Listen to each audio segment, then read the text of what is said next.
Hey guys, tonight we begin with one of the most charming little pandemics in human history. The Black Death, a delightful 14th century event that combined poor hygiene, terrible medical advice, and fleas with an attitude problem. Tonight we ask, what could you have done to make it out alive? And no, just don't get sick, doesn't count. So before you get comfortable, take a moment to like the video and subscribe. But only if you genuinely enjoy what I do here. And let me know in the comments where you're tuning in from and what time it is for you. It's always fascinating to see who's joining us from around the world. Now, dim the lights, maybe turn on a fan for that soft background hum, and let's ease into tonight's journey together. Let's start with your first and probably most important life choice. Where are you living? If you said a bustling 14th century city full of opportunity and culture, congratulations. You're already 85% dead. Cities during the Black Plague were not charming medieval postcards. They were overpopulated, unwashed, and alarmingly enthusiastic about throwing waste into the streets. Imagine thousands of people crammed together in wooden buildings with no plumbing, no sanitation, and rats so comfortable they probably paid rent. Urban centres like London, Paris, and Florence were the plague's all-you-can-eat buffet. Close quarters? Check. Open gutters? Check. Livestock living indoors? You bet. The cities were a hotbed of human contact, pest activity, and very bad smells. If airborne pathogens didn't get you, the psychological trauma of daily smells probably would. You didn't even need to be sick, just near someone who was. Markets, churches, bathhouses, on the rare occasion they were open, and inns packed people into tight spaces. Fleas loved it. Rats thrived, and you, the innocent city dweller just trying to buy onions, were one bite away from a full-body breakdown. Now contrast this with the countryside. Yes, it had its downsides, like isolation, weather, and the occasional angry goose, but crucially, it had space. You had fewer neighbours, fewer crowds, and significantly fewer rats per square foot. If you lived on a farm, or in a sleepy village up a hill where the nearest human lived 2 goat lengths away, your chances of survival were dramatically better. Even better, remote monasteries. Some religious orders, like the Carthusians, practiced near total silence and isolation. Their lifestyle wasn't designed for plague survival, but it just happened to be the medieval equivalent of an elite quarantine bubble. In short, if you valued your lungs, your blood, and your continued existence, the best move in 1348 was to get as far away from people as legally or illegally possible. Cancel your trips, leave the market early, and if anyone says, it's probably not that bad, that's your cue to grab your cloak and leave the city immediately. Imagine this. It's 1349. Someone sneezes in your general direction. Do you A. politely ask if they're okay, B. offer them a clove of garlic, or C. run like your life depends on it? Because it does? Correct answer, C. Always C. Back then, no one knew what a virus was, but they did understand one thing. If someone near you started sweating, coughing, or bleeding from strange places, it was time to become a recluse. Social distancing didn't have a catchy name yet, but the survivors practiced it religiously. Plague was thought to be spread by bad air, also known as miasma. This wasn't completely accurate. It was the fleas, not the fog. But avoiding other humans who reeked of decay? Accidentally excellent advice. People who withdrew early, to the countryside, to a family cottage, to anywhere that wasn't full of suspicious coughing, had much better odds of making it out alive. Entire families survived by simply closing the door and not opening it until the next year. Did it strain relationships? Absolutely. Was it awkward when your cousin came knocking, begging for soup and sneezing through the keyhole? Extremely. But letting them in could mean you'd all be dead by Sunday. So, no soup for cousin Gregory. Some nobles and wealthy families even fled their cities at the first sign of plague. The wealthy Boccaccio family, for example, packed up and left Florence, social distancing with wine, poetry, and zero peasant contact. Smart. Meanwhile, the less fortunate learned to self-isolate through trial and error. Mostly error. Markets, festivals, weddings. Any large gathering was a game of microbiological roulette. If you had the willpower to skip them, stay home, and talk to your cat instead of your neighbour, you had a real shot at outliving the pandemic. It's simple. Every interaction was a potential death sentence. And while medieval people didn't have Twitter threads about flattening the curve, they did figure out very quickly that fewer handshakes meant more birthdays. If you were lucky enough to survive the Black Plague, chances are you weren't doing it in velvet. Let's talk fashion. Specifically, how your wardrobe could get you killed in 1348. The medieval upper class loved long, flowing robes, fur-trimmed sleeves, and thick, ornate fabrics that said, "I have money," and "I definitely don't plan on fleeing quickly." But to fleas, that wasn't style. That was prime real estate. The plague wasn't picky. Rich or poor, if you had fabric and skin, you were fair game. But the richer you were, the more layers you wore, and the more space you gave fleas to move in, settle down, and start a small family. In this way, your fashion sense could function like a hotel chain for parasites. What did work? Simplicity. Survivors tended to wear shorter tunics, less fabric, tighter sleeves, and linen, the one fabric that fleas weren't writing love letters about. Bonus points if you washed your clothes more than once a season, which, yes, was considered excessive by medieval standards. Some communities went as far as burning entire wardrobes, thinking the disease clung to cloth. This wasn't entirely wrong. Fleas can survive for days without a host and happily hitch a ride on your favourite overcoat. That velvet cloak with the squirrel fur trim? It's not a flex if it's also carrying microscopic death.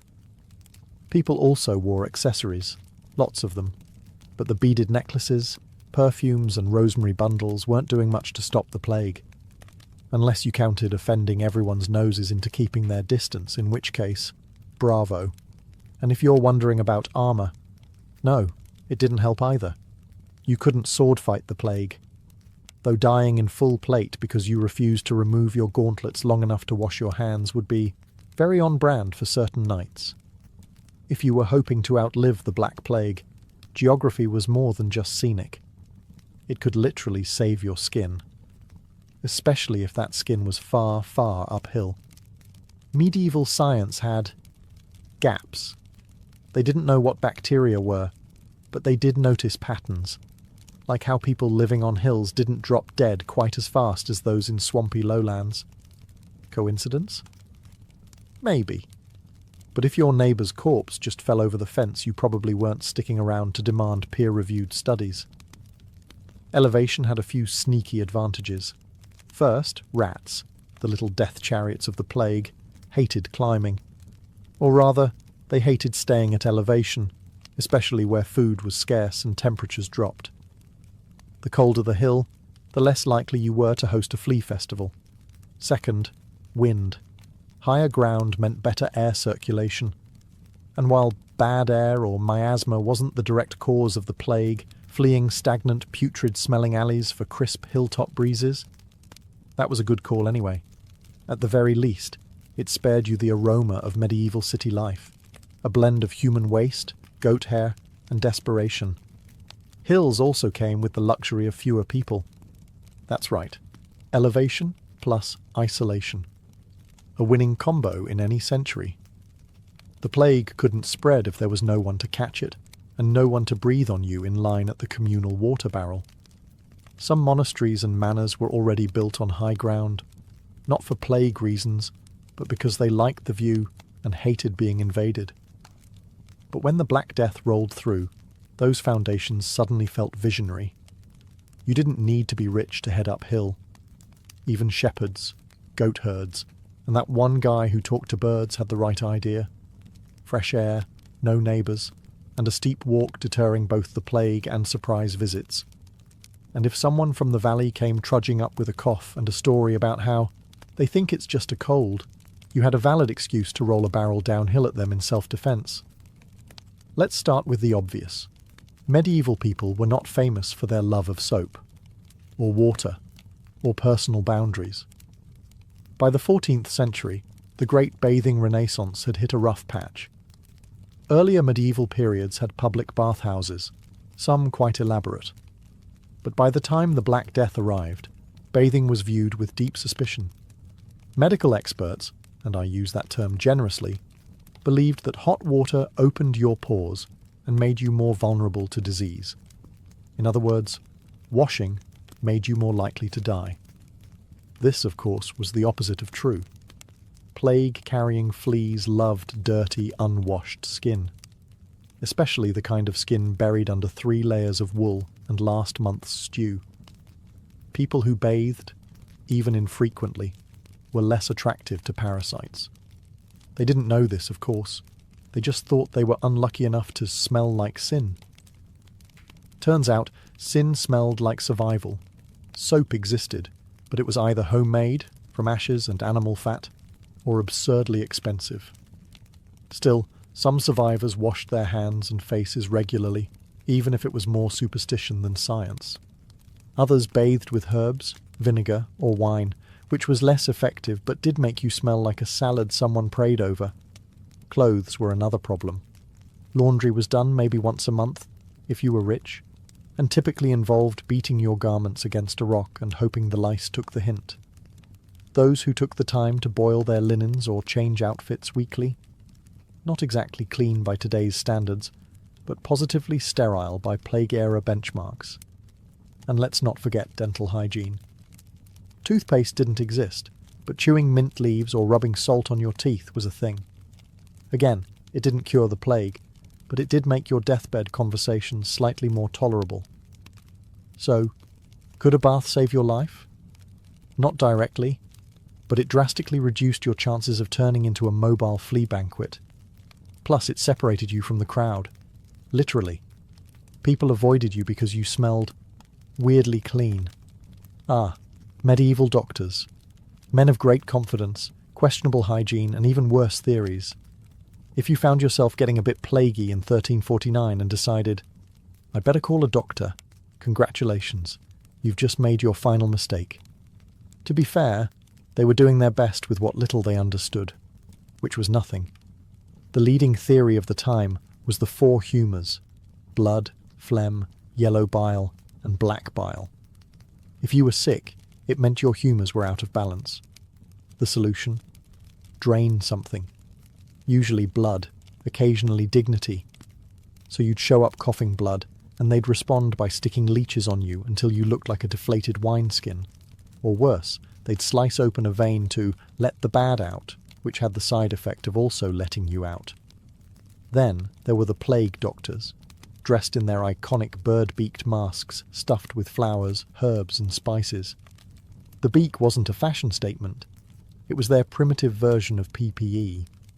They thought good smells warded off bad air, which wasn't totally wrong. If you define working as keeping you too dizzy to notice the smell of rotting bodies. Their tools? Wooden sticks for poking at a safe distance, a cane for nudging you into a mass grave if things didn't go well, and a whole lot of sage burning.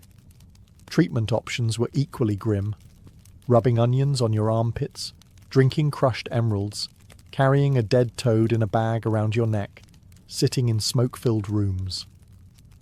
In other words, if it sounded stupid, painful, or highly flammable, it was probably prescribed. Ironically, the people who fared best were often the ones who avoided medical attention altogether, like nuns, midwives, and herbalists, who stuck to basic hygiene, clean bandages, and staying calm.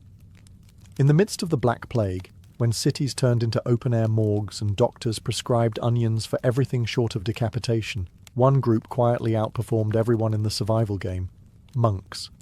But not just any monks. We're talking about the stay-at-home, vow of silence type. Think Carthusians, not travelling friars with pockets full of fleas. Why did monastic life offer such plague-proof potential? For starters, monasteries were often isolated, perched on hillsides or nestled in rural nowhere. They were designed for prayer and reflection, not traffic, festivals, or overcrowded inns with that one guy coughing into his soup. Then there were the rules. Monastic life wasn't a free-for-all. It came with structure, scheduled meals, strict sanitation, by medieval standards, and a suspicious lack of hand-holding. Shared utensils? Not likely. Hugging? Spiritually discouraged. Group bathhouse orgies? Absolutely not. They also had access to food and clean water, a huge bonus when much of the population was too sick to farm or boil a pot. Monasteries stored grain, grew their own herbs, and most importantly, didn't rely on urban markets swarming with rats and regret. Oh, and did we mention they were celibate? Which meant no late-night visits to plaguey tavern wenches. Just you, your thoughts, and the occasional Latin chant to keep you company. Now, not all monks made it out alive. Some, bless them, chose to act as caregivers. They ventured into cities to help the sick. Noble, yes, but statistically inadvisable. Travelling clergy had the worst of both worlds.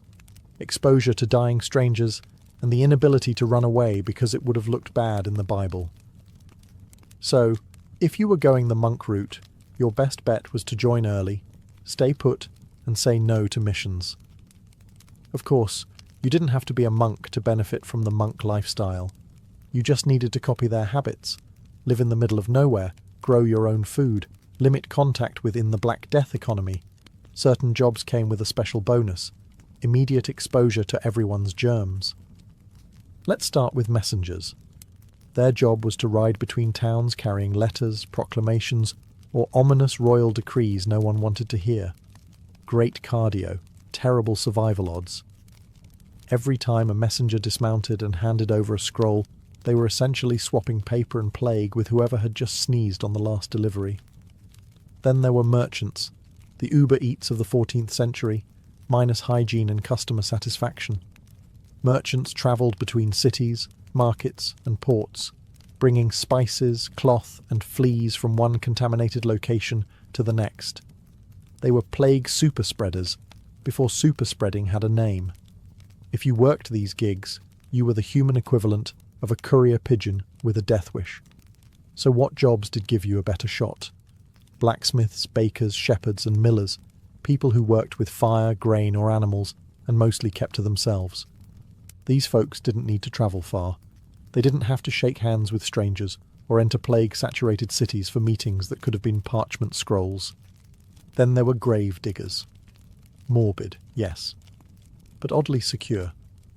The job wasn't plague-proof, but they had better tools, like gloves, shovels, and the highly underrated strategy of not touching things with your face. Some even learned to recognize early plague signs and took great pride in not dying like everyone else around them. If you were really lucky, you could be a recluse, hermit, or mildly disliked goat herder. Solitary work was suddenly in vogue. Your antisocial behavior? Rebranded as wise pandemic planning. Even artisans like cobblers and weavers fared decently.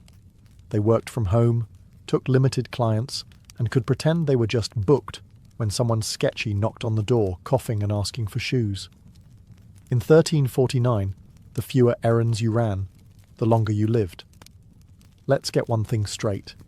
In Plague-era Europe, rats weren't just background noise. They were main characters, hairy, twitchy, plague chariot-riding villains in your everyday life. And they had one mission: get into your food, and leave you with a parting gift called Yersinia pestis.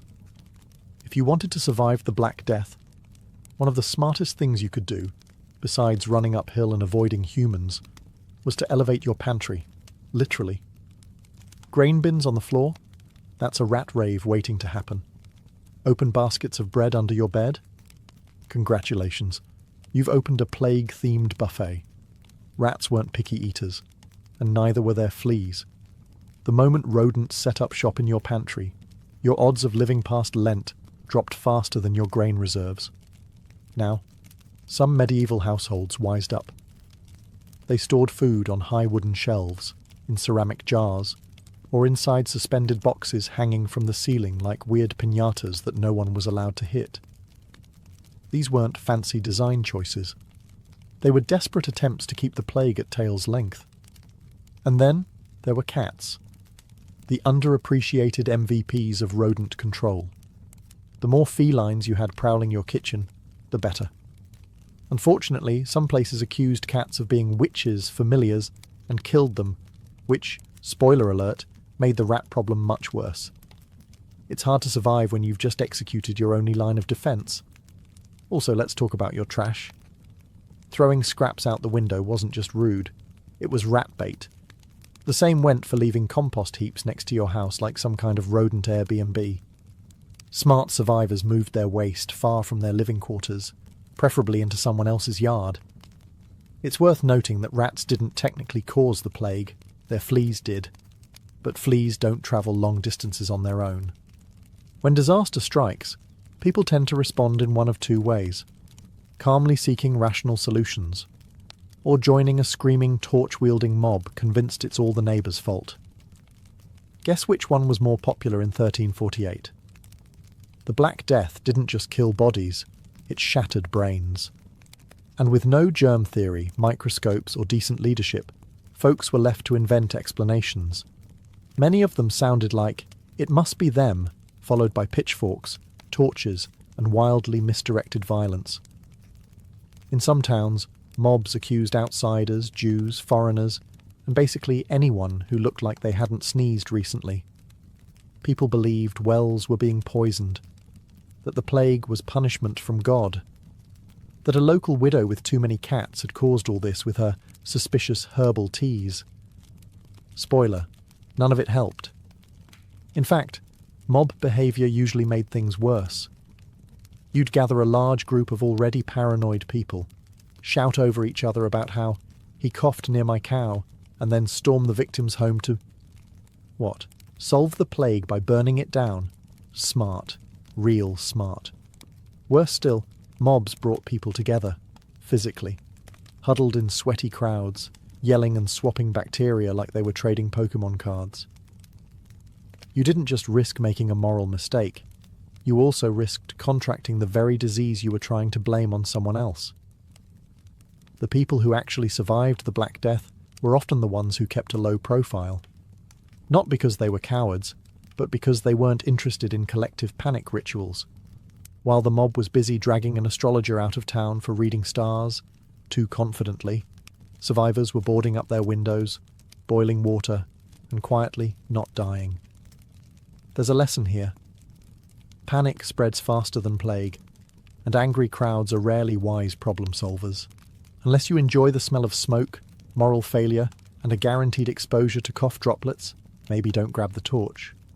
Because in a pandemic, the only thing more contagious than disease is ignorance at scale. Ah, garlic, nature's breath mint, seasoning staple, and medieval body spray of choice.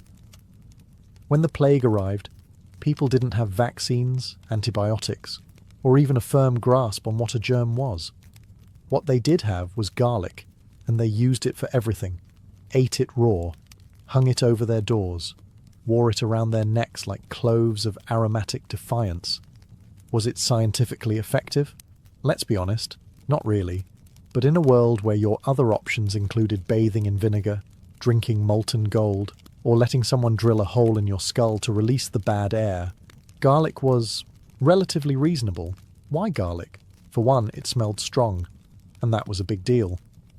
The leading theory of disease at the time was miasma, or bad air. So if you could overpower the smell of rotting corpses and human waste with something aggressively herbal, people figured you were on the path to health. Garlic was the Axe body spray of 1348. But there's a twist. Garlic is a mild antibacterial and insect repellent. Modern science confirms that it does, in fact, have some antimicrobial properties. So while medieval folks didn't know what they were doing, they may have accidentally made themselves less appealing to fleas, the actual plague carriers. That said, don't give garlic too much credit. It wasn't a magical shield. You couldn't rub a clove on your forehead and walk through a corpse pile unscathed. Some people ate so much garlic they became socially unapproachable, which, ironically, did help with social distancing. Also, garlic didn't work if you were still doing everything else wrong. Wearing flea-riddled robes, visiting sick neighbours, drinking from shared cups at a crowded funeral feast. All the garlic in the world wouldn't save you. You'd just die extra seasoned. In the 14th century, the ability to smell something pleasant, like roses, wasn't just a charming sensory experience. It was basically a diagnostic tool. If your nose still worked, congratulations. You probably weren't dead yet. The logic was simple. The plague often hit hard and fast, bringing along symptoms like fever, vomiting, swelling, and, crucially, a sudden loss of the will to stand. One particularly disturbing sign was the onset of overwhelming stench, both from the sick person and the surrounding city. If you could smell flowers instead of rotting flesh, you were already ahead of the game. This is where the posy came in. People of means, or even just good instincts, carried little bouquets of herbs and flowers called pomanders or nosegays. These weren't romantic gestures. They were DIY gas masks made of lavender, mint, sage, and rose petals. You'd carry one in hand, stuff it in your sleeve, or just glue it to your face like a desperate Renaissance party favour. Was this effective? Technically, no. But symbolically, it worked wonders. Walking around with a floral sachet made you look like you were trying, which, during the plague, put you ahead of roughly half the population. The reasoning was again tied to miasma theory, the idea that foul smells carried disease. So naturally, if you could overpower the stench with roses, you were cleansing the air. In practice, you were just giving yourself something to focus on that wasn't death.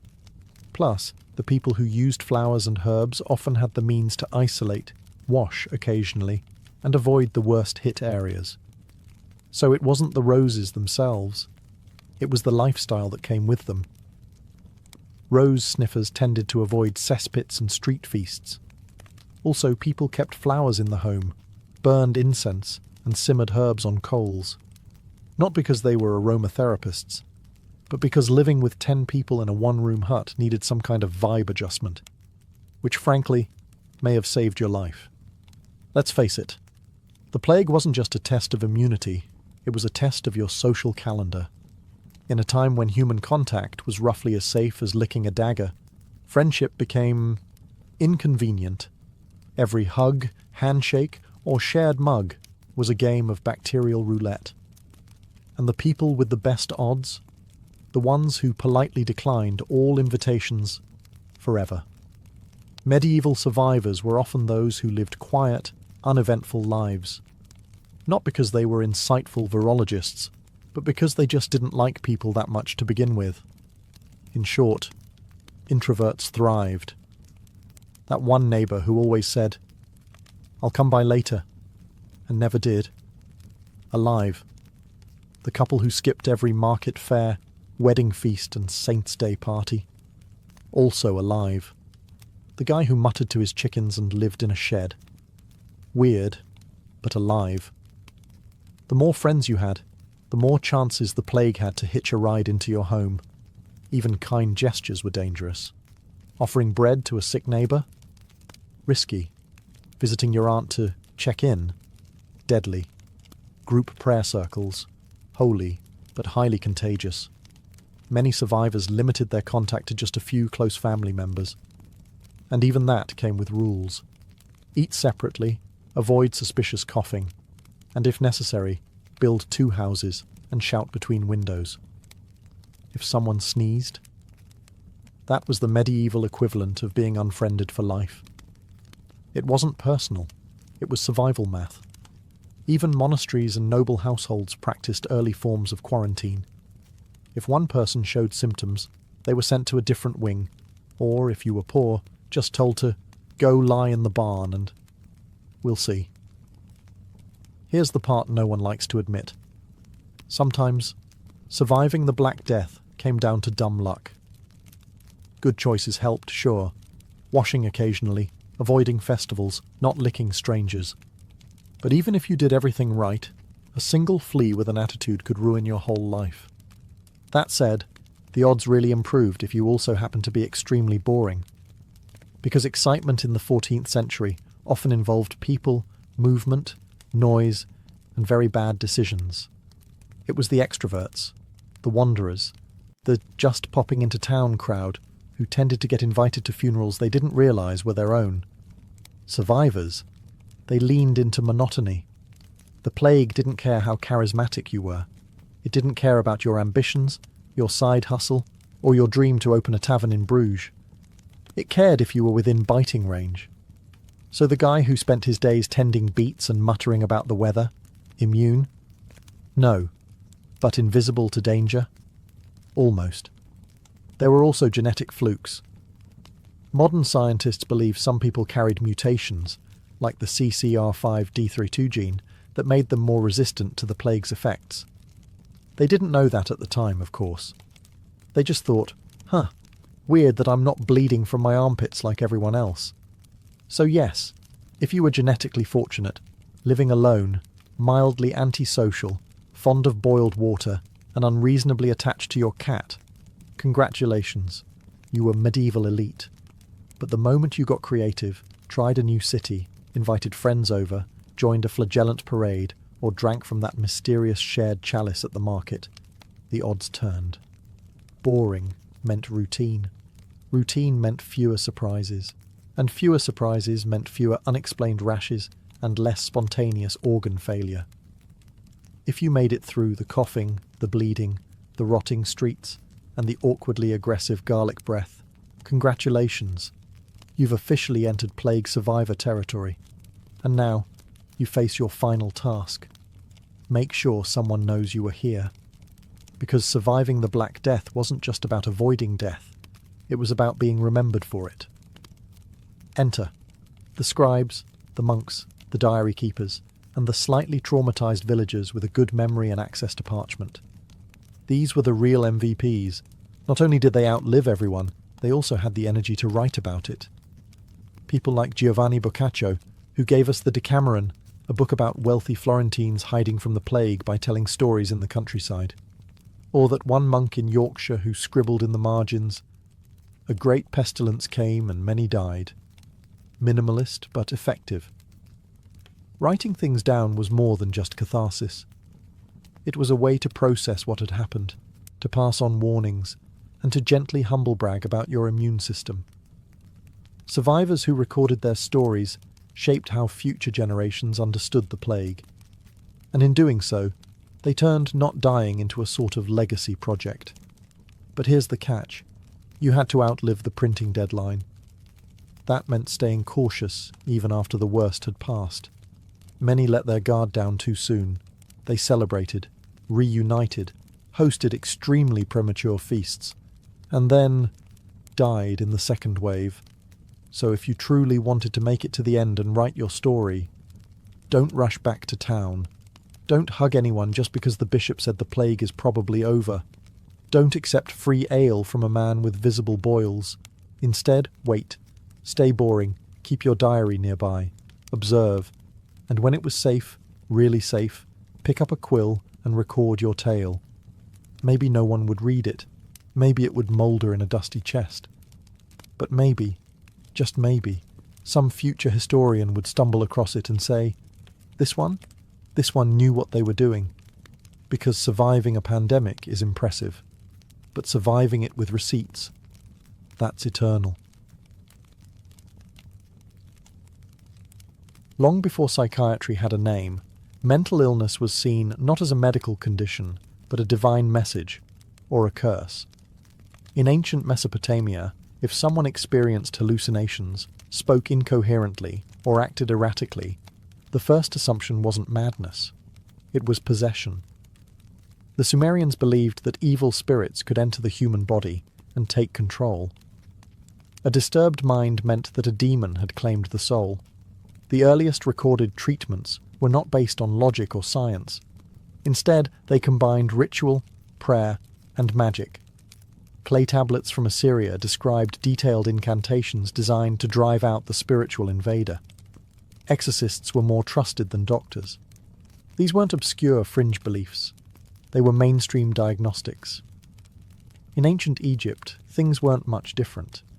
The Ebers Papyrus, one of the oldest medical documents in existence, records both physiological and spiritual explanations for strange behaviours. If you wept without cause, forgot your own name, or withdrew from others, you might have a wandering womb or be cursed by a god. Treatment? Aromatherapy, ritual purification, and appeals to divine intervention. They believed that the heart was the seat of thought, not the brain. But the Greeks took things to another level. In Homeric epics, madness is often the work of gods.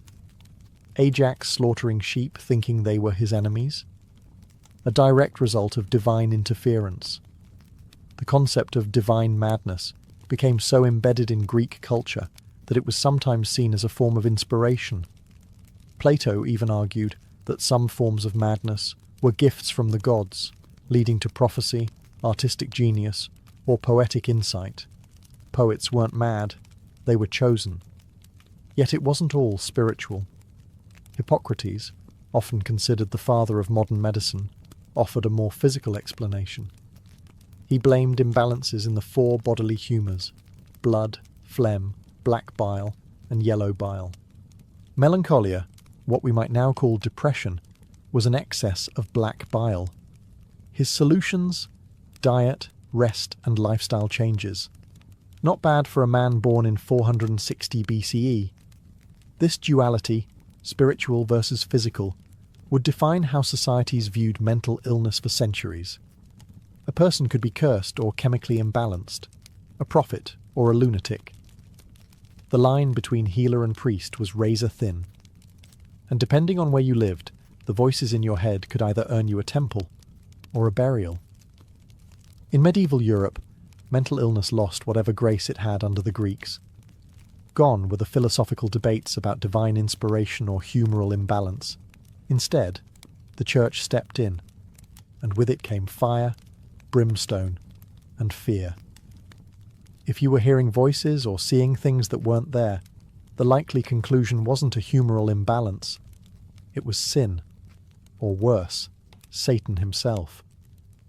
Madness was now framed through a religious lens.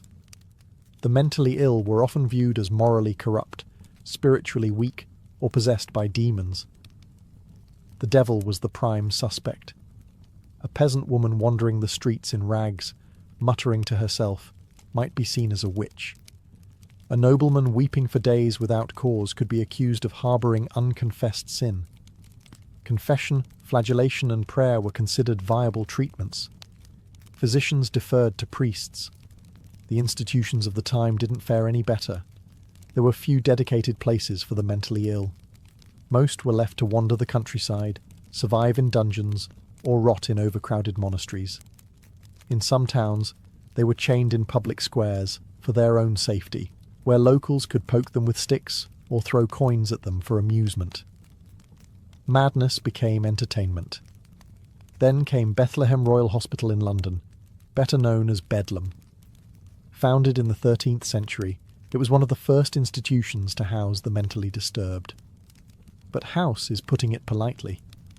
Bedlam quickly devolved into a human zoo. Visitors would pay admission to gape at the lunatics, chained to walls, or howling behind barred windows. Treatments included cold water dunkings, bleeding, purging, and whipping. The theory was simple: drive the devil out by force. And yet, amidst the horror, some faint sparks of humanity appeared. Some monks offered kindness and shelter. Islamic physicians like Avicenna, operating far from the Inquisition's grip, still promoted humoral theory and gentle care. In Moorish Spain, hospitals treated the mentally ill with music therapy and fresh air. But in Christendom, mercy was rare and ignorance ruled. Madness was a word soaked in dread. You didn't get help. You got chained. You didn't find healing. You found exile. For most medieval sufferers, the world offered little more than a dungeon, a priest, and prayers that no one was listening to. The age of madness had begun, and it would take centuries before compassion caught up. The Renaissance is often romanticized as a period of rediscovery, of beauty, science, and human potential. But for those suffering from mental illness, the shift was more complicated than hopeful. As classical knowledge resurfaced, so too did older medical ideas, especially from Hippocrates and Galen. the church's grip loosened slightly, and for a moment, madness was allowed to have a body again, not just a soul. Physicians began to reframe mental illness through anatomy and imbalance rather than sin and demons. Melancholia, hysteria, mania, these became recognizable terms again, treated, at least in theory, with diet, exercise, and calm surroundings. There was even a renewed interest in astrology, with the stars sometimes blamed for emotional instability. A moody temperament? Maybe Saturn was in the wrong house. But don't mistake this for kindness. The Renaissance mind was still deeply suspicious of what it couldn't quantify, and the body, still subject to cleansing. Bloodletting remained popular, so did induced vomiting. If someone was too agitated, they might be restrained for days or subjected to spinning chairs designed to reset the brain. In Italy and France, asylums grew more common, not out of compassion, but to protect society from the unpredictables. One notable voice stood out, Johann Weyer, a Dutch physician. In the mid-1500s, Weyer dared to claim that many so-called witches were simply mentally ill women in need of care, not execution. He wrote De Prestigiis Daemonum on the tricks of demons, arguing against the witch trials and defending the mad from the wrath of both church and mob. Unsurprisingly, the church was not thrilled. His books were banned, and his ideas largely ignored. Meanwhile, madness remained a useful tool for those in power. Unwanted wives, political rivals, or rebellious daughters could be quietly declared insane and locked away. No trial, no scandal, just a convenient diagnosis. Mental illness was as much a social weapon as a medical mystery. Art and literature, however, blossomed with depictions of madness. Think Ophelia's drowning grief. Think Don Quixote tilting at windmills. The madman became a tragic, almost romantic figure, broken by the world, lost in illusion. But society still didn't know how to help them. The Renaissance reopened the body and reignited the mind, but the soul of psychiatric care still shackled. And the Age of Enlightenment was about to make that contradiction even sharper. The Enlightenment promised reason, progress, and the triumph of science over superstition. But when it came to mental illness, the results were mixed. On one hand, the idea of locking someone up for being possessed lost credibility.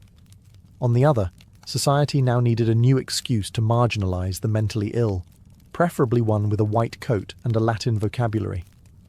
The asylum, once a rare curiosity, became a booming institution.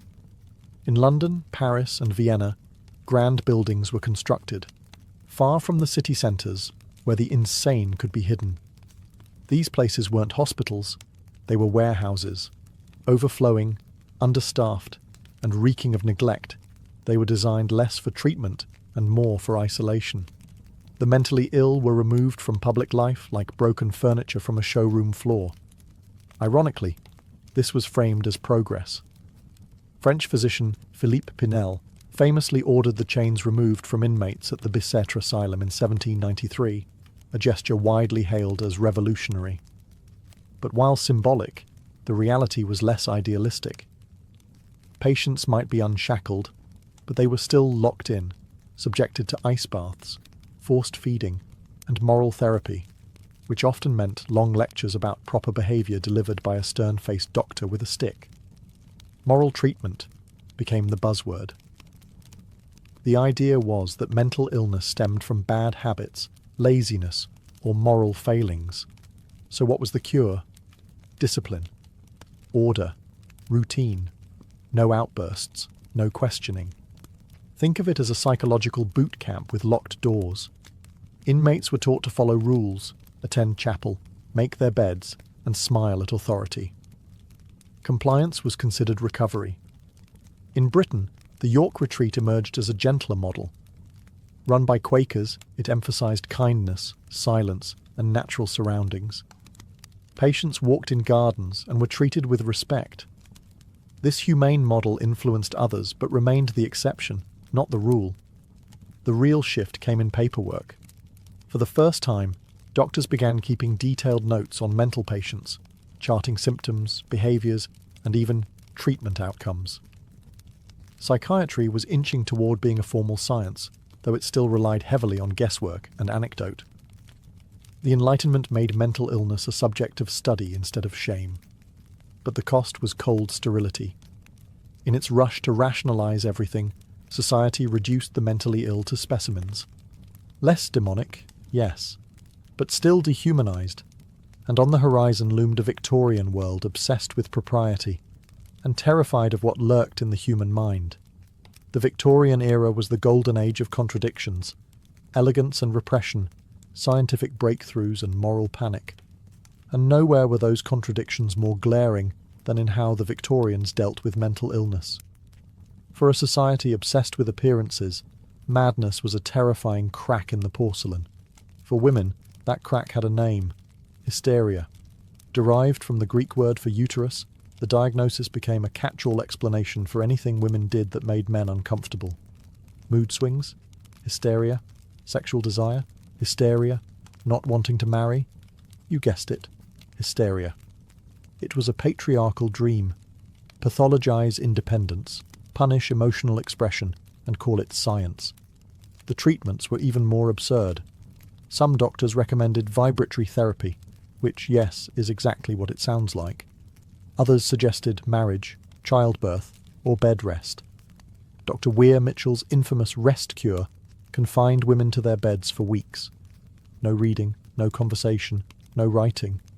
Essentially, mental solitary confinement with wallpaper. Charlotte Perkins Gilman's The Yellow Wallpaper was a direct response, written after she nearly lost her mind under the same prescription. Meanwhile, in the male-dominated world of medicine, things got weirder. Jean-Martin Charcot, a neurologist in Paris, became famous for his dramatic demonstrations of hypnotized hysterics at the Salpêtrière Hospital. Crowds of male students and elite socialites gathered to watch women twitch and convulse on command. It was half science, half theatre. Charcot believed he was advancing neurology.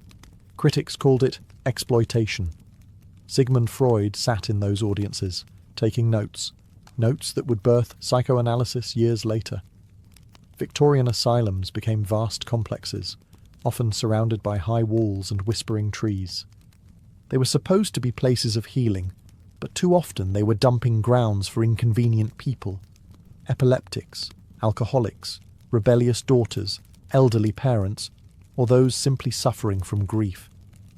Once admitted, escape was nearly impossible. A single signature could have you institutionalized. Getting out, that required several more, and luck. The public, meanwhile, kept up appearances. Madness became something to hide, not confront. Families lied about missing relatives. Obituaries omitted institutional deaths. Mental illness was a stain, a scandal, a threat to marriage prospects. The asylum was society's broom closet, and the goal wasn't treatment, it was invisibility. Victorian England perfected the art of hiding what it feared most, and buried beneath the corsets and canes was a nation quietly drowning in untreated minds. The 20th century began with bullets and barbed wire, and it forced the world to finally confront the mental toll of human suffering.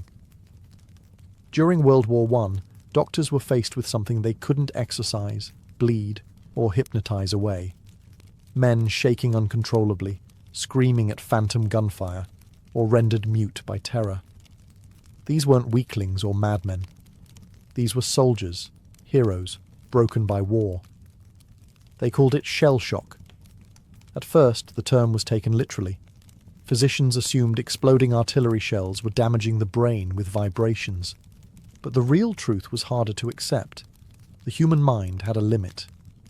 Trench warfare, with its ceaseless bombardment, death, and mud-choked claustrophobia, had broken it. Officers who once laughed at nervous complaints now faced entire battalions suffering from amnesia, tremors, and night terrors. Some men couldn't walk. Others forgot their names. A few simply stared into space for days, unreachable. And yet, many commanders treated it as cowardice. Some British soldiers were executed for desertion, men who had, in fact, been driven insane by trauma. But slowly, attitudes shifted. Doctors like Rivers at Craiglockhart War Hospital began experimenting with new treatments, talking, writing, and empathetic listening. Rivers famously treated poet Siegfried Sassoon, encouraging him to express his trauma through verse. This was a quiet revolution. For the first time, mental illness wasn't framed as sin or weakness. It was a wound. After the war, shell shock became one of the most controversial terms in psychiatry. Some doctors tried to distance themselves from it, calling it a catch-all for everything from PTSD to malingering. Others recognized it as the birth of trauma psychology. But the public didn't forget. The war neuroses haunted the cultural imagination, broken soldiers shuffling through post-war Europe, eyes sunken, minds far from home. And when World War II arrived, the medical community was better prepared. This time, the term was combat fatigue, and treatment was faster, more humane, though stigma remained. Shell shock opened a new chapter. Mental illness was no longer just for women labelled hysterical or eccentrics in asylums. It could strike the strongest men. It could be earned through service and sacrifice. And that terrified people. Because if war heroes could break, then maybe no one was truly safe from the battlefield inside the mind. As the world stumbled into the mid-20th century, psychiatry took a bold, and often brutal, leap into physical intervention. The idea was simple. If the mind was sick, perhaps the brain could be fixed directly. But fix is doing a lot of heavy lifting here. What followed was a wave of invasive procedures that promised miracles, but often delivered silence, obedience, or ruin. Enter the lobotomy. Developed by Portuguese neurologist Antonio Egas Moniz in the 1930s, the procedure involved severing connections in the brain's prefrontal cortex to reduce agitation and delusions. It earned Moniz a Nobel Prize. But the real boom came when American psychiatrist Walter Freeman introduced the ice pick lobotomy. No operating room needed, just a mallet and a few minutes behind the eye socket. It was fast, cheap, and horrifying. Tens of thousands underwent the procedure in the US alone, including children, housewives, and veterans. Some became docile. Others lost speech, motor function, or personality entirely. A few died on the table, yet hospitals kept offering it, because it emptied beds. A patient who had been violent or uncooperative was now quiet, vacant, manageable. Success by 1940s standards. Then came electroconvulsive therapy, or ECT. While still used today in carefully controlled settings, its early applications were far from gentle. Doctors would administer jolts of electricity strong enough to induce seizures, often without anesthesia or consent. The goal? To reset the brain, like shaking a faulty light bulb. For some patients, particularly those with severe depression, it brought real relief. But for others, it caused memory loss, confusion, and trauma. This was the golden age of interventionist psychiatry.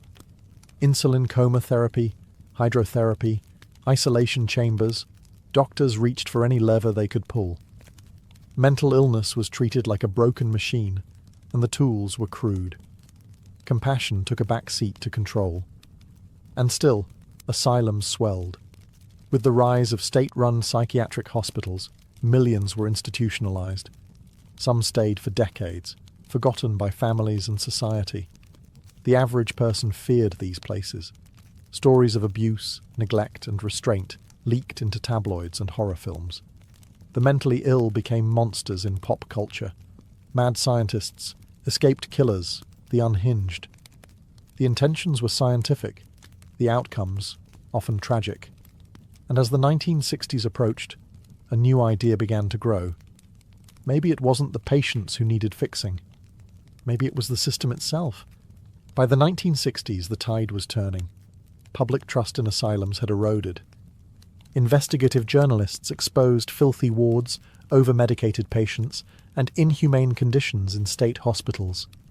Families stopped believing the promise of restorative care, and legislators started asking uncomfortable questions. Was institutionalization actually helping anyone, or was it simply warehousing the unwanted?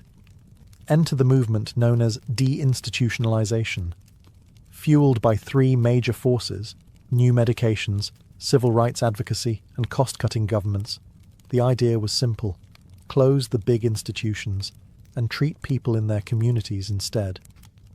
Antipsychotic drugs like Thorazine, introduced in the 1950s, made it possible to manage schizophrenia and other severe conditions outside the hospital. For the first time in centuries, the mentally ill could, at least in theory, live freely with pharmaceutical support. President John F. Kennedy, whose own sister Rosemary had been lobotomized into near silence, became a vocal advocate for mental health reform. In 1963, he signed a bill funding hundreds of community mental health centers, designed to offer outpatient care, housing support, and therapy. The goal: independence, dignity, and reintegration. The closures began swiftly. Massive institutions that once held thousands were emptied within a decade. The image of the padded cell gave way to that of the neighborhood clinic. Patients were no longer confined, but encouraged to live in halfway houses, with social workers checking in. On paper, it was a humanitarian triumph. In practice, it was chaotic. Why? Because the infrastructure never fully materialized. Many of the community clinics were underfunded, understaffed, or never built at all. Patients released from long-term institutions found themselves on the streets with nowhere to go. Families weren't prepared. Law enforcement wasn't trained. Suddenly, the burden shifted from medical professionals to social services, jails, and shelters. Homelessness rates rose, so did incarceration. A significant portion of the prison population began showing signs of untreated mental illness. Deinstitutionalization wasn't entirely a failure, but it became a cautionary tale. Compassion without preparation isn't a solution. It's just displacement. Still, the movement changed everything. It forced society to admit that locking people away indefinitely was not humane care. It brought mental illness into the public square, into conversations, policies, and eventually media. It laid the groundwork for patient rights, ethical treatment, and a more holistic approach. But for many, especially the poor and marginalized, the promise of dignified care remained just that, a promise. Today, mental illness is no longer confined to asylums or dismissed as witchcraft, but that doesn't mean it's fully understood or even widely accepted. The 21st century has brought massive strides in neuroscience, psychology, and therapy, yet stigma clings like a shadow. For all our scientific vocabulary, we still flinch at words like bipolar, schizophrenic, or borderline. Thanks to brain imaging, we now know that conditions like depression and anxiety aren't just in your head in the dismissive sense. They involve real, measurable changes in brain chemistry, structure, and function. Genetic research has linked certain disorders to hereditary factors. Environmental trauma, childhood neglect, and even gut health are now recognized as contributors to mental instability. For the first time, we're beginning to see mental illness as a dynamic intersection of biology, psychology, and environment. But understanding doesn't always equal empathy. Social media has helped normalize conversations around mental health, especially among younger generations. Celebrities now talk openly about anxiety, therapy, and medication. Apps offer guided meditation, therapy sessions, and mood tracking. And yet, access to real treatment is still painfully unequal. Rural communities, low-income populations, and minorities often face insurmountable barriers to care. Meanwhile, the pharmaceutical industry, though crucial in many respects, has also been criticized for overprescription, especially of antidepressants and stimulants. Some patients feel treated as checkboxes on a diagnostic form, briefly seen, quickly medicated, and rarely heard. Therapy, once stigmatized, is now $1 billion industry, but it's still out of reach for many. And old ghosts linger. Homeless populations are still disproportionately composed of those with untreated mental illnesses. Prisons now serve as the largest de facto mental health institutions in many countries. Emergency rooms are flooded with psychiatric crises they aren't equipped to handle. its deinstitutionalization without the promised safety net, again. Yet there are signs of hope. Trauma-informed care is gaining ground. Peer support programs are flourishing. Schools are beginning to integrate mental wellness into curriculums. Movements for neurodiversity challenge the notion of a single, correct mind. And therapy is no longer whispered, it's recommended. But the work is far from done. Mental illness may no longer be chained to a wall or cut from the brain, but many still suffer in silence, buried under cultural shame and systemic failure. History has shown us what not to do. The future will be defined by whether we finally start doing better. Bushido, meaning the way of the warrior, was not a law written by emperors or carved into stone. It lived in the hearts of the samurai, whispered through generations, inked in poetry, and sharpened into steel. It governed everything a warrior did, from how he fought, to how he lived, and, most importantly, how he died. Emerging during Japan's feudal era, Bushido evolved over centuries, drawing from a mixture of Shinto reverence, Buddhist calm, and Confucian discipline. It demanded 7 core virtues: loyalty, courage, benevolence, respect, honesty, honor, and rectitude. These weren't vague ideals, they were lived obligations. A samurai who violated one could expect social exile, or a far more gruesome end.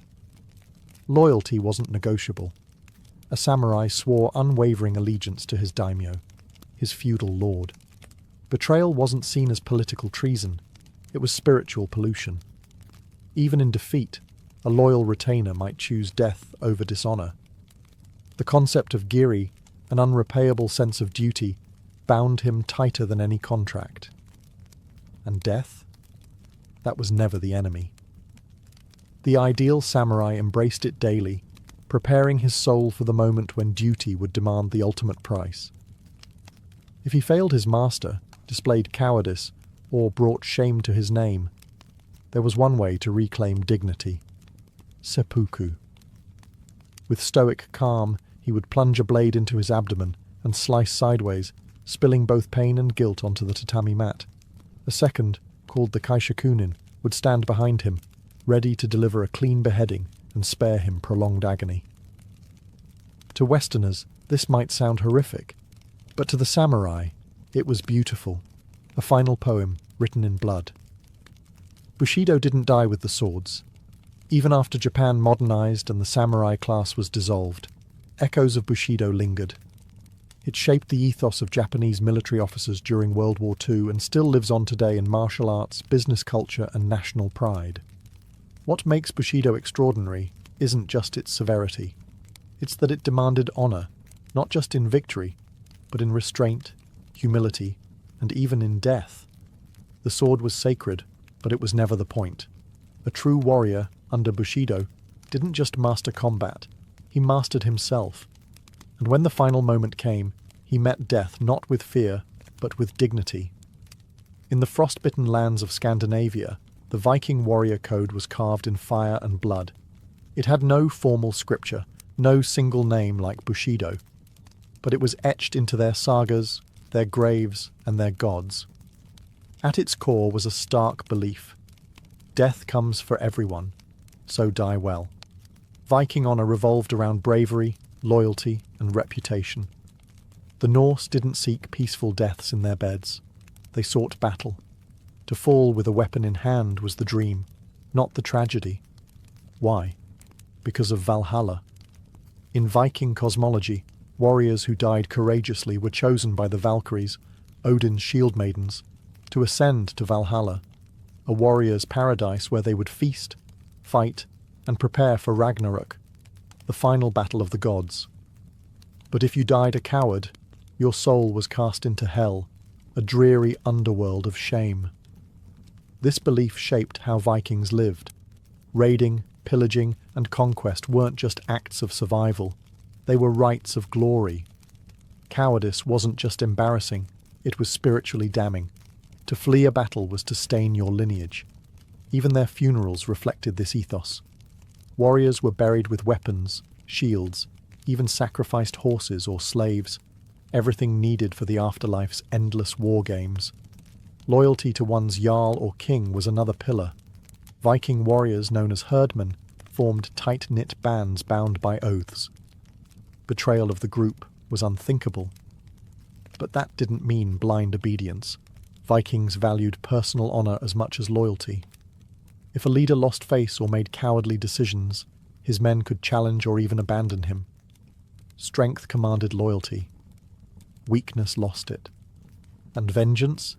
That was a virtue. If your kin was wronged or your honor insulted, you were expected to respond, with steel. Feuds could last generations, spilling over into blood debts and cycles of retribution. It wasn't cruelty, it was balance. The sagas are filled with heroes who refused compensation or peace until justice was served blade to blade. Even in old age, many Vikings feared a quiet death more than pain. Some sought out danger in their final years, hoping to die in a glorious skirmish rather than waste away in bed. Anything was better than being forgotten, because for the Vikings, death was not the end. It was an audition for eternity, and only the brave made the cut. To be a Roman soldier was not simply to fight, it was to embody virtues, a word that blended virtue, valour, manliness and civic duty into a single, brutal code of conduct. A Roman warrior wasn't just a killer. He was a disciplined extension of the Republic, or the Emperor's will, a walking symbol of order in a chaotic world. The ideal Roman warrior didn't crave individual glory. He earned honour by obeying orders, enduring pain, and never flinching in the face of death. Cowardice was unthinkable. A legionnaire who fled battle wasn't just punished, he was erased from respectability. In some cases, entire units were subjected to decimation, a horrific form of discipline where 1 in every 10 men was executed by their comrades to restore obedience. The Roman warrior code was built on structure. Training was constant, relentless, and grueling. Discipline was more important than strength. A soldier who broke ranks even in victory could face lashes or execution. Glory belonged to Rome, not the man. This collectivism set the Roman military apart from most ancient forces. It was less a band of warriors and more a machine. But virtues extended beyond the battlefield.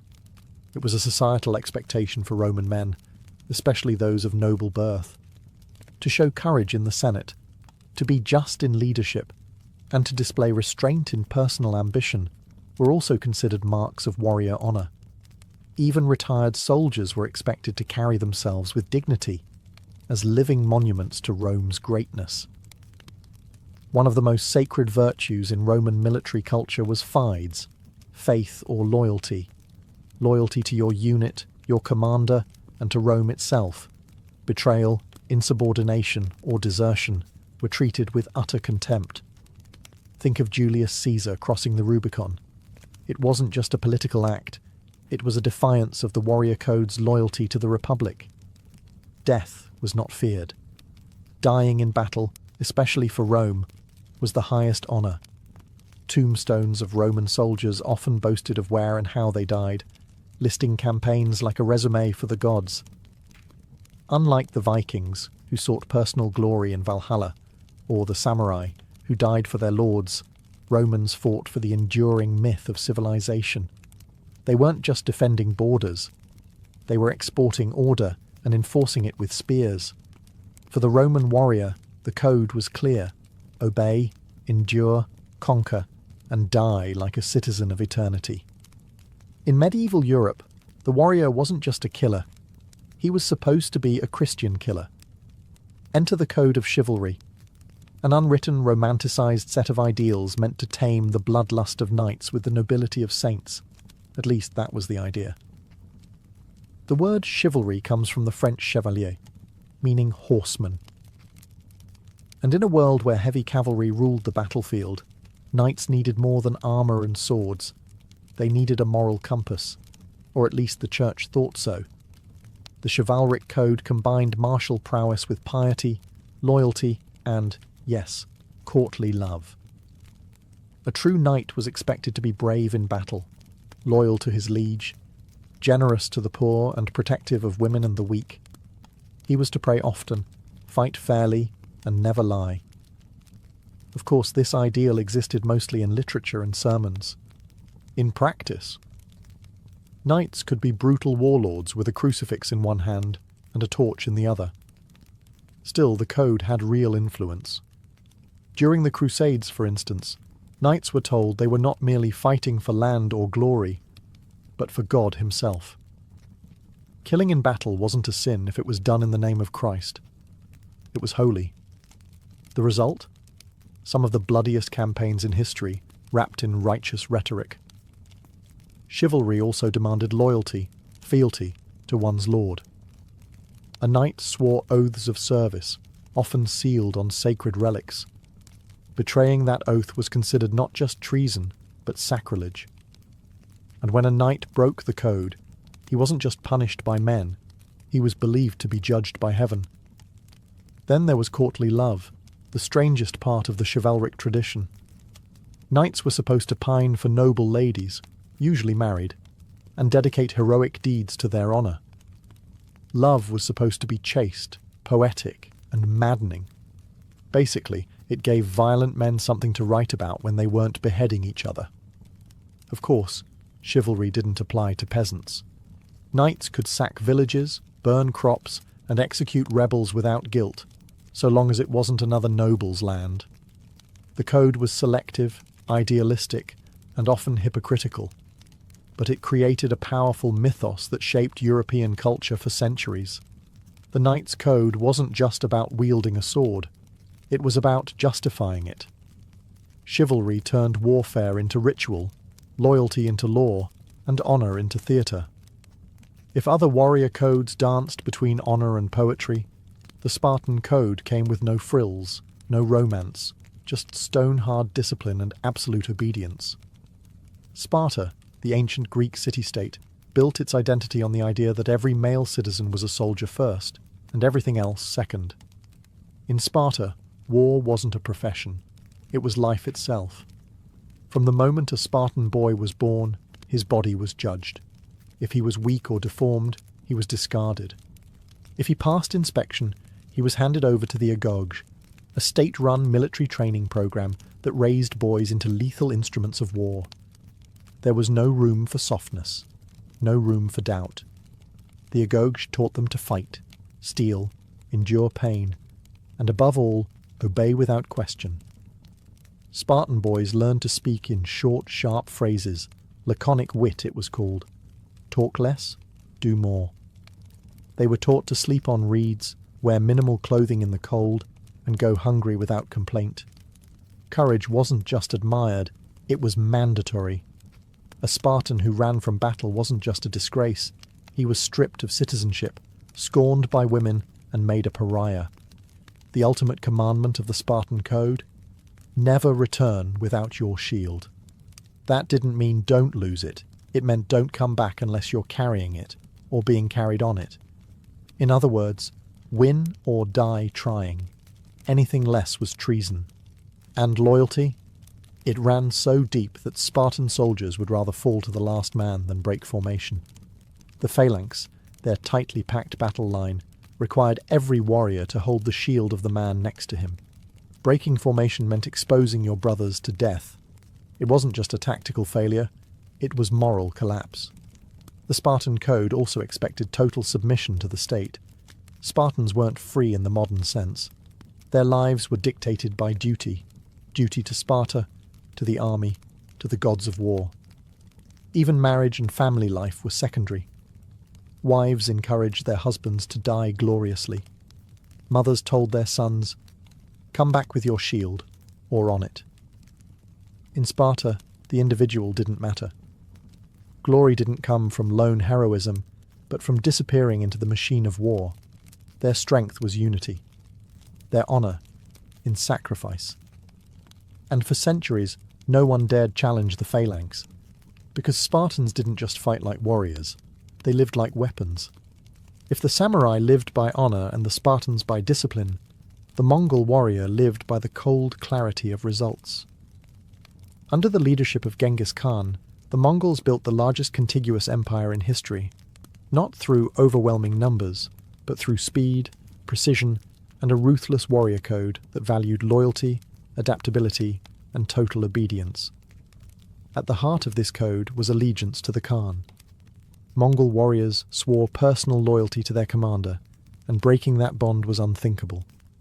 Betrayal was punished not just with death, but with obliteration. Genghis Khan made it clear: loyalty ensured survival, disobedience ensured extinction. Mongol discipline wasn't born in cities. It was forged in the brutal steppes of Central Asia. Nomadic life demanded toughness. From a young age, Mongol boys learned to ride horses, shoot bows, and survive with minimal supplies. A Mongol could go for days with no fire, live off dried meat and fermented milk, and shoot with deadly precision while galloping at full speed. That wasn't a skill. It was a cultural expectation. The Mongols didn't believe in individual glory. They operated as a single, moving organism. Every warrior was expected to follow the Yasa, a codified set of laws attributed to Genghis Khan. These laws emphasized military discipline, meritocracy, and strict punishment. Looting without permission, executed. Disobeying orders, executed. Cowardice in battle, you guessed it, executed. But they weren't mindless brutes. The Mongol code emphasized strategy over chaos. They mastered psychological warfare, often pretending to retreat, only to ambush pursuing enemies. They spared cities that surrendered and annihilated those that resisted, sending a brutal message to others. Merit also played a key role. Unlike many medieval systems where birth mattered most, Mongol officers were promoted based on skill and loyalty, not noble bloodlines. If a peasant proved himself on the battlefield, he could rise through the ranks. In this way, the Mongol code was shockingly progressive for its time, rewarding competence over class. Perhaps the most terrifying part of their ethos? Detachment. Mongol warriors viewed war not as a moral conflict, but as an inevitability. Death wasn't personal. It was a tool. They didn't seek honor like knights, or spiritual purification like samurai. They sought victory, and they almost always got it. The Mongol code wasn't romantic. It was efficient, mobile, and devastating. It made warriors not of marble or myth, but of blood, bone, and pure resolve. The warriors of the Zulu kingdom weren't forged in myth. They were trained by fire, sweat, and a revolutionary named Shaka Zulu. In the early 19th century, Shaka transformed a fragmented cluster of clans into a disciplined, militarized force that shook southern Africa to its core. And at the center of it all was a warrior code grounded in unity, courage, and absolute loyalty to the king. Shaka introduced radical changes to Zulu warfare and to Zulu identity. He replaced the throwing spear with the ikalwa, a short stabbing spear ideal for close combat. He mandated the use of large cowhide shields and organized warriors into tightly knit regiments called impi, each living, training, and marching together like family. But this wasn't just tactical innovation, it was ideological transformation. The Zulu warrior was no longer a part-time fighter. He was a servant of the nation, a living shield.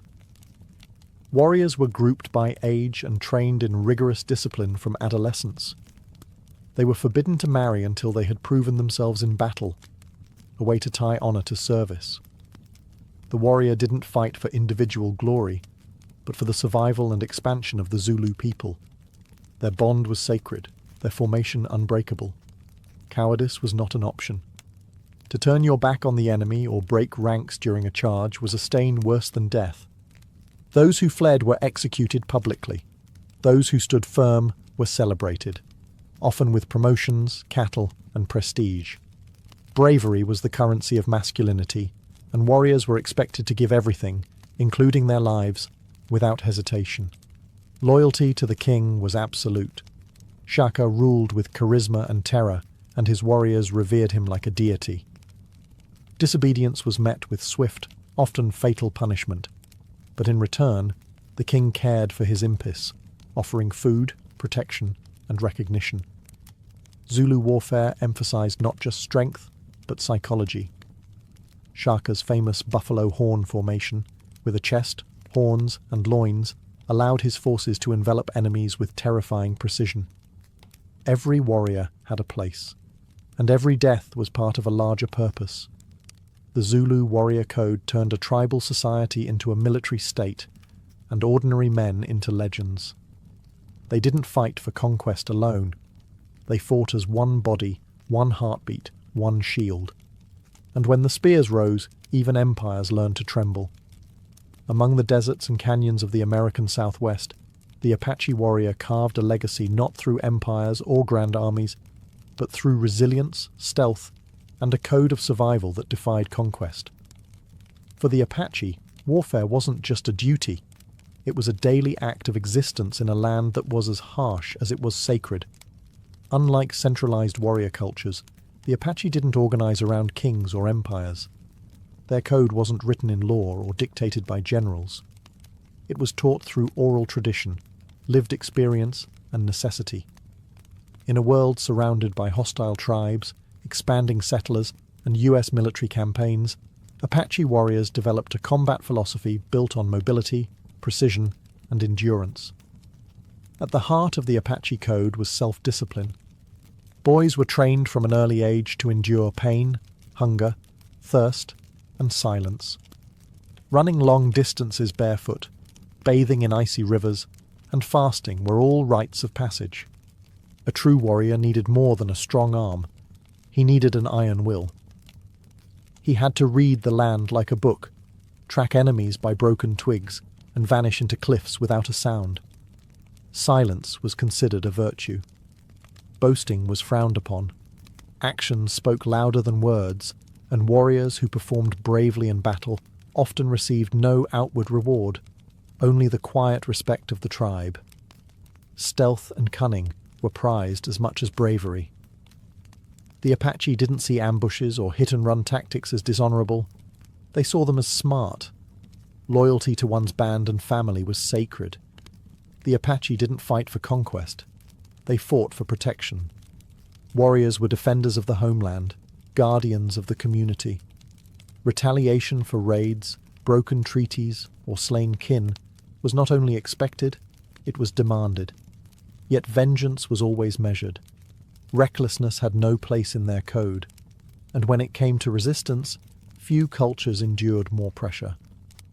Leaders like Geronimo became symbols of unbroken defiance, leading guerrilla campaigns against overwhelming odds. Even when captured, exiled, or imprisoned, many Apache warriors refused to surrender spiritually. Their code had no room for submission. To the outside world, the Apache were often seen as savages, but within their culture, the warrior was a keeper of balance, calm in voice, sharp in eye, deadly in motion. They weren't chasing glory. They were keeping the world intact, one silent step at a time. In the heart of 17th century India, amid the clash of empires and the oppression of faiths, arose a warrior brotherhood unlike any other, the Khalsa, the Saint Soldiers of Sikhism. Formed by Guru Gobind Singh in 1699, the Khalsa wasn't just a fighting force. It was a moral revolution wrapped in armour, driven by a code that combined spiritual devotion with fearless resistance. The Sikh warrior code was revolutionary in two ways. First, it was egalitarian. The Khalsa rejected caste, wealth, and lineage. Every member took the same last name, Singh, meaning lion, to erase social divisions. A lowly farmer stood shoulder to shoulder with a prince. They fought not for conquest, but for justice, for the protection of the oppressed, regardless of religion or origin. Second, it demanded unshakable discipline.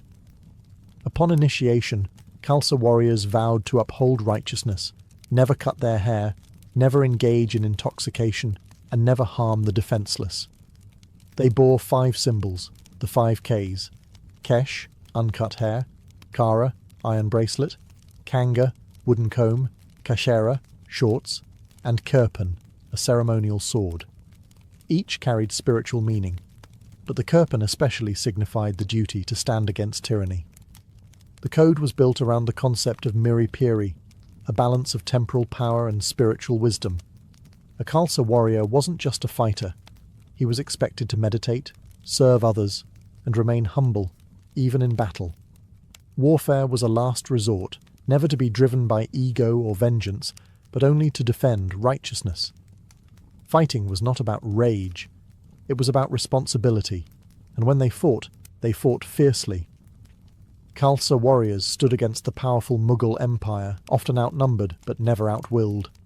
Their battle cry wasn't just a slogan, it was a declaration of purpose. Betrayal of the code was rare because it was tied to one's very identity. To be Khalsa was not just a title, it was a vow, a sacred pact of courage, service, and self-sacrifice. The Sikh warrior didn't fight for glory, land, or empire. He fought because it was his divine duty, and in doing so, the Khalsa forged a legacy of fearless equality that still inspires warriors of conscience to this day. Long before the first bottle was smashed or the first speakeasy opened its doors, America was already fighting a war against alcohol. By the late 1800s, the country's relationship with drinking had spiraled out of control. Booze wasn't just a pastime, it was a daily fixture. Saloons weren't merely watering holes, they were political clubs, gambling dens, and brothels. Public drunkenness was widespread, and many reformers pointed to alcohol as the root of domestic violence, poverty, and moral decay. Enter the temperance movement, a coalition of activists, church leaders, and political crusaders who saw alcohol not as a personal vice, but a national crisis. One of the loudest voices came from the Women's Christian Temperance Union, whose members marched, picketed, and prayed outside saloons, urging men to give up their drink for the sake of their families. They were joined by the Anti-Saloon League, a group that didn't just protest, they played politics, and they played to win. The Anti-Saloon League understood something critical. Laws change when you change lawmakers. So they lobbied hard, targeting local, state, and federal elections to get dry candidates into office. By the early 1900s, they had built an astonishingly effective political machine. They pressured politicians, funded campaigns, and used propaganda to paint alcohol as a threat to the American way of life. But there was more than morality behind the movement. There was fear and nationalism. Immigrant communities, especially Germans, Irish, and Italians, were often associated with heavy drinking. For many native-born Protestants, the saloon wasn't just a vice, it was a symbol of foreign influence and cultural division. As World War I broke out, anti-German sentiment surged, and beer, heavily associated with German-American brewers, became a target of patriotic disdain. The stage was set.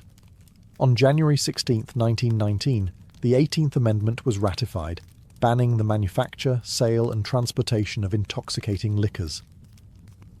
The following year, the Volstead Act was passed to enforce it. America was officially dry. But rather than usher in a golden age of sobriety and virtue, prohibition would instead uncork something far more chaotic: black markets, bootlegging, and bloodshed. The crusade had won the law, but the fight for the soul of a thirsty nation was just beginning. Prohibition might have started with the ratification of the 18th Amendment, but it was the Volstead Act that gave the law teeth and plenty of fine print. Named after Congressman Andrew Volstead, who championed its passage in Congress, the Act defined what intoxicating liquor actually meant.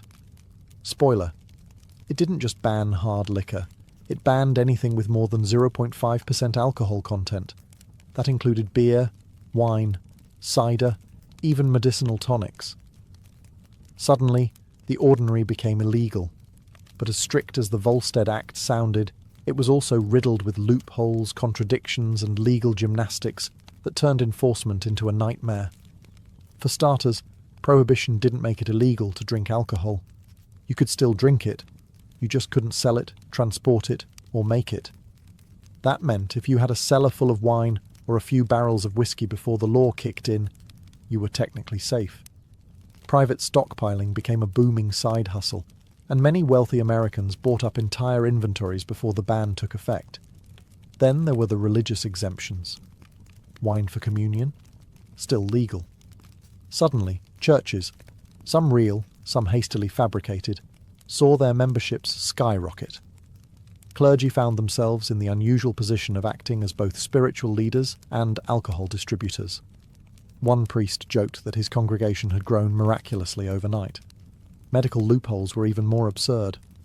Doctors could prescribe alcohol for medicinal purposes, and pharmacies could legally dispense it. That led to an explosion of shady prescriptions and booming business for chains like Walgreens, which grew from 20 stores to over 500 during Prohibition. Bourbon for a cough? Brandy for your nerves? Step right up. Meanwhile, enforcement fell to the newly formed Prohibition Bureau, a severely underfunded and often corrupt agency that couldn't keep up. Many agents were either bribed, intimidated, or simply overwhelmed. Raids were inconsistent, penalties often lenient, and bootleggers were always a step ahead. The Volstead Act, in theory, was supposed to engineer a sober society through strict control. In practice, it created a tangled mess of grey zones, selective enforcement, and fertile ground for a booming underground economy. As the Volstead Act took effect and legal alcohol vanished from shelves, something else began to flourish in the shadows: the speakeasy. These illicit bars and nightclubs sprang up in basements, back rooms, and behind sliding walls in cities across America. The term speakeasy came from patrons being told to speak easy about their location, because if the wrong person overheard, the party might end in a police raid. But those raids? Rarely successful. Speakeasies weren't just hiding, they were protected. By the mid-1920s, there were tens of thousands of speakeasies in New York alone. Many operated in plain sight, bribing local officials and cops to look the other way. A raid might occur for show, but behind the scenes, cash changed hands, and doors reopened within hours. Inside, the scene was electric. Jazz bands played wild improvisations. Women in flapper dresses drank alongside men in tuxedos. For the first time, social mixing was part of the drinking culture. Speakeasies broke barriers between classes, between races, between genders. In many urban speakeasies, white patrons danced to black music, and women smoked, drank, and flirted openly. It was rebellious, glamorous, and intoxicating in every sense. But the booze? It was often questionable at best and deadly at worst. With legal distilleries shut down, bootleggers began manufacturing alcohol in hidden labs and bathtubs. This bathtub gin was often crude, unregulated, and spiked with dangerous chemicals to stretch supply. Blindness and poisoning were not uncommon. Still, the demand was so high, people were willing to take the risk. Speakeasies were more than bars. They were symbols of defiance. They represented the failure of Prohibition to stamp out America's love affair with alcohol. The harder the government tried to enforce the ban, the more the public found creative ways around it. Hidden compartments, secret passwords, false storefronts. Prohibition turned ordinary citizens into everyday outlaws. In the process, nightlife transformed. Jazz culture exploded. Fashion changed. Even slang evolved, with terms like juice joint, giggle water, and bootleg becoming part of everyday speech.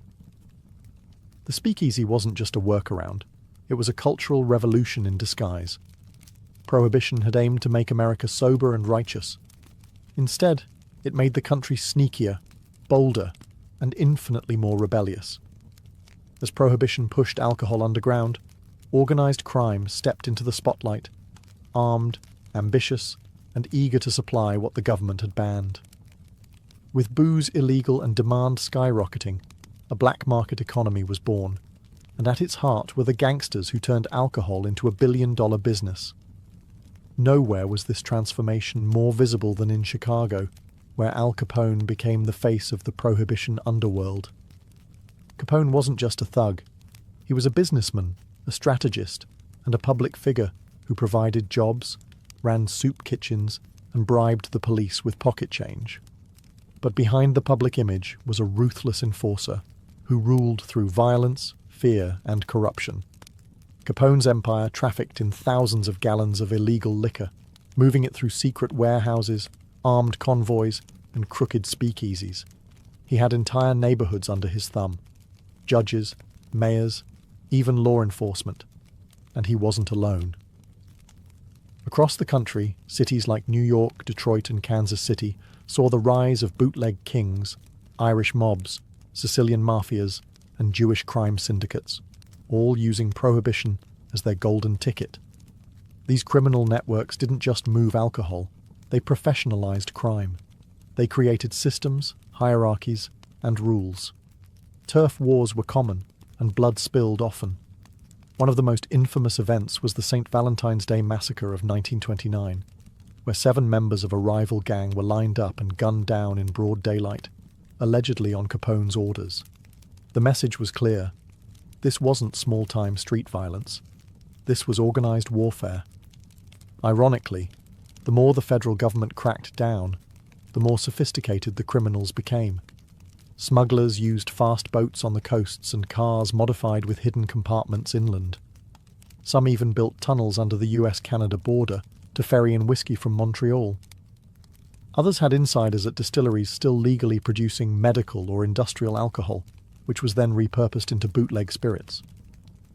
Public sentiment began to shift. People questioned a law that seemed to breed more crime than it prevented. What began as a moral crusade was now enabling the rise of criminal empires more powerful and violent than anything the country had ever seen. While bootleggers and gangsters flourished in back alleys and secret warehouses, the federal government tried desperately to hold the line. Enter the prohibition agents, or as they came to be known, the G-men. Tasked with enforcing the Volstead Act, these men were supposed to be America's moral guardians, hunting down illegal liquor and bringing order to a nation gone rogue. But there was one problem. Almost everything was stacked against them. When Prohibition began, there were fewer than 1,500 federal agents assigned to enforce it nationwide. That's one agent for every 70,000 people. These men were poorly trained, underpaid, and overwhelmed. And it didn't take long for corruption to seep in. With gangsters offering bribes that far outpaced a government paycheck, many agents looked the other way, or actively participated in the very crimes they were hired to stop. Still, not all G-men were crooked. Some, like Elliot Ness, gained fame for their dedication. Ness led a team called the Untouchables, known for their refusal to take bribes and their relentless pursuit of Al Capone's empire. They smashed stills, raided warehouses, and tried to bring order to lawless Chicago. But even Ness couldn't bring Capone down through prohibition law. That job eventually fell to the IRS, who nailed him for tax evasion, not bootlegging. Most enforcement efforts were clumsy at best and dangerous at worst. Raids were often tipped off in advance. Innocent people were sometimes caught in the chaos, and the black market just adapted. Bootleggers became masters of deception, changing routes, disguising shipments, and creating networks that moved faster than the law. The government even took a darker turn. In an attempt to stop people from drinking industrial alcohol used in bootlegging, federal officials ordered it poisoned. Thousands were sickened and hundreds died. The press called it government murder. Public opinion, already sour, turned bitter. All of this contributed to a growing sense that prohibition was unenforceable, and worse, unjust. Law-abiding citizens became criminals overnight, and real criminals became rich, powerful, and untouchable. While lawmakers tried to legislate morality and G-men chased bootleggers through alleys, American culture was undergoing a revolution of its own. Prohibition didn't just change the law, it changed the vibe. And in that chaotic, intoxicating space, new voices rose, new rhythms exploded, and a new kind of American identity emerged. At the center of it all, women. The very movement that pushed for prohibition, led in large part by women's groups, had unintentionally opened a cultural door they couldn't close. With the 19th Amendment granting women the right to vote just before Prohibition began, women suddenly had more political power, more visibility, and more freedom to redefine their roles in society. In the roaring cities, the image of the flapper was born. She smoked, she drank, she cut her hair short, danced in public, wore scandalous dresses that showed ankles and knees, and rejected the quiet submissiveness expected of previous generations. She wasn't just breaking social norms, she was obliterating them. And where did she go to express all this rebellion? The speakeasy, of course. There, women and men mixed freely. For many, this was the first time they could socialise as equals, sharing drinks and dancing shoulder to shoulder. The strict rules of Victorian etiquette melted under the heat of swing and saxophones. This was the jazz age, a cultural eruption that changed American music forever. Jazz was born in black communities in New Orleans, but spread through Prohibition like wildfire. It was loud, wild, improvisational, and unapologetically modern. Clubs like the Cotton Club in Harlem attracted white patrons eager to hear black musicians like Duke Ellington and Louis Armstrong, even as segregation remained outside the door. Alongside music, Prohibition inspired a literary boom. Writers like F. Scott Fitzgerald captured the decadence, disillusionment, and booze-soaked chaos of the 1920s. The American dream was being rewritten, in real time, with gin on the rocks. Even fashion shifted. Clothes became less restrictive, hairstyles shorter, morals looser. What had started as a movement to clean up society accidentally sparked a generation of people determined to break every rule. Prohibition didn't purify culture. It unleashed it.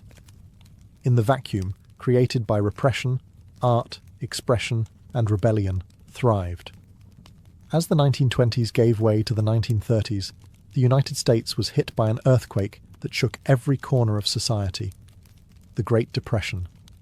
Banks failed, unemployment soared, and breadlines stretched for blocks.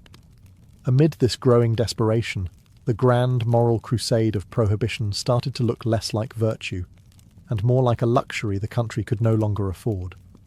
Suddenly, the idea of banning alcohol wasn't just inconvenient. It was economically devastating. Legalizing alcohol again meant potential jobs, tax revenue, and economic relief. Before Prohibition, alcohol taxes accounted for up to 30% of federal income. Now, the government was broke, and so were the people. Repeal started to make more sense than ever, not just to the public, but to politicians. President Herbert Hoover, who called Prohibition a noble experiment, found himself increasingly out of step with the national mood. By the time Franklin D. Roosevelt campaigned for the presidency in 1932, he openly supported repeal as part of his New Deal platform. His victory was a turning point, not just politically, but culturally. Americans were ready to drink legally again. The final blow came with the ratification of the 21st Amendment in December 1933, which officially repealed the 18th. For the first time in US history, a constitutional amendment was erased by another. Champagne corks popped from coast to coast. Bars reopened. Breweries retooled. A great sigh of relief swept the nation, not just because alcohol was legal again, but because a long national contradiction had finally ended. But the damage was already done. The black market that Prohibition created didn't disappear overnight. Organised crime had grown too strong, too rich, and too embedded in urban power structures to simply walk away. Gangsters who once ran bootlegging operations moved into gambling, prostitution, and drug trafficking. The federal government had created a monster, and killing it would take decades. Culturally, the era left scars and legends. Speakeasies, jazz, flappers, and gangsters became part of the American mythos. Prohibition had failed in its mission to sober the nation, but it succeeded in reshaping it entirely. Even after the cork was popped on Prohibition's official end in 1933, its legacy didn't just evaporate. The social, political, and criminal consequences of the era stuck around, and in many ways still echo through American life today. The most obvious impact? Organised crime didn't go away. It adapted. The bootlegging empires built during Prohibition gave rise to modern mafia syndicates. The smuggling routes, bribery systems, and networks of corruption had grown so sophisticated that criminal organizations simply shifted gears into narcotics, gambling, extortion, and labor racketeering. The violence didn't disappear either. Prohibition had given crime families power, and they weren't giving it back. The era also transformed American law enforcement. The failure to control alcohol exposed how weak and fragmented the federal government's policing power truly was. In response, the FBI expanded, surveillance techniques were refined, and law enforcement became more centralized and professionalized. The modern American war on crime was born from the ashes of a failed war on liquor. On the political front, Prohibition revealed the dangers of legislating morality on a national scale. What started as a movement to uplift the moral character of the country turned into an exercise in hypocrisy and rebellion. Voters, especially in urban areas, learned that laws disconnected from public behavior are doomed. The experience left many Americans skeptical of future moral crusades and wary of politicians promising purity through policy. Then there was the cultural shift. Prohibition inadvertently sparked a broader distrust of government overreach. People resented being told how to live, drink, and socialize. The resentment would resurface in later decades, from anti-smoking campaigns to debates about drug legalization. The ghost of the Volstead Act haunts American culture every time there's a clash between law and lifestyle. Even the alcohol industry had to rebuild itself from the ground up. In the decades following repeal, regulations were introduced to control advertising, drinking ages, and distribution. To this day, liquor laws in the US vary wildly from state to state, a messy legacy of the fractured Prohibition years. But perhaps the most enduring consequence was psychological. Prohibition taught Americans that banning something doesn't make it disappear, it just pushes it underground. Long after the last speakeasy closed and the final bootlegger faded into history, the Prohibition era found a second life, this time in pop culture. What had once been a decade of legal chaos and blood-soaked crime became a glittering myth of gangsters in pinstripe suits, jazz-filled clubs, and rebellious glamour. Prohibition didn't just leave behind laws, it left behind legends. Hollywood wasted no time. Films like Little Caesar, 1931, and The Public Enemy, 1931, turned bootleggers into icons. James Cagney and Edward G. Robinson didn't just play gangsters, they defined them. Al Capone was no longer just a criminal, he was a celebrity anti-hero. The lines between villain and folk hero blurred, and America fell in love with the very men the government had tried to erase. The trend continued through the decades. The Untouchables, Once Upon a Time in America, Boardwalk Empire. Each retelling added more glamour, more grit, and more mythology to an era that had been, in reality, chaotic and often brutal. Speakeasies, once underground dens of questionable booze, were reimagined as classy lounges filled with swing music and Art Deco charm. Even the language of the time stuck. Words like bootleg, giggle water, juice joint, and hooch still crop up in retro bars and themed parties. The flapper look, with its fringe dresses and bobbed hair, remains a fashion staple in costume culture. And jazz, the soundtrack of rebellion during Prohibition, became a defining symbol of American creativity. But it wasn't just entertainment. The Prohibition story became a moral parable, taught in schools, debated in political circles, and invoked every time a new movement tried to ban something. Whether it's cannabis laws, internet censorship, or dietary restrictions, critics often ask, are we repeating Prohibition? It also helped fuel the American fascination with the outlaw hero, the idea that when